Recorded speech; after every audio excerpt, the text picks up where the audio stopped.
তো সেই জায়গা থেকে আমার মনে হয় তাদের এই ওপিনিয়নটা অলওয়েজ থাকবে। বাট এটা সত্যি কথা যে আমরা বাইরে দেখি যতটা সহজ মনে করি, আসলে খেলার মাঠে জিনিসটা টোটালি ডিফারেন্ট।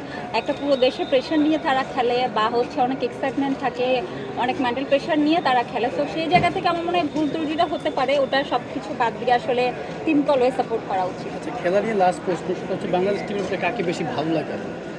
এটা আমি অনেক আগেও বলেছি যে আমার ফেভারিট প্লেয়ার হচ্ছে সাকিব আল হাসান, যেহেতু উনি বাংলাদেশের অলরাউন্ডার এবং ইন্টারন্যাশনালি উনি বাংলাদেশকে আমার মনে হয় সবচেয়ে সুন্দরভাবে এবং সম্মানের সাথে আসলে রিপ্রেজেন্ট করেছে। সেই জায়গা থেকে ওনাকে আমার অনেক পছন্দ।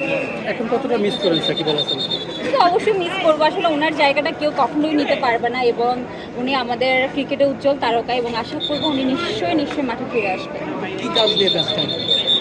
বর্তমানে ফ্যাশন মডেল হিসেবে কাজ করা হচ্ছে, বাট ইনশাআল্লাহ সামনে নতুন কিছু কাজ আসবে, এবং যেটা তখন আসবে অবশ্যই অ্যানাউন্স করবো এবং আপনাদের সবাইকে জানানো হবে। থ্যাংক ইউ ভাইয়া, থ্যাংক ইউ।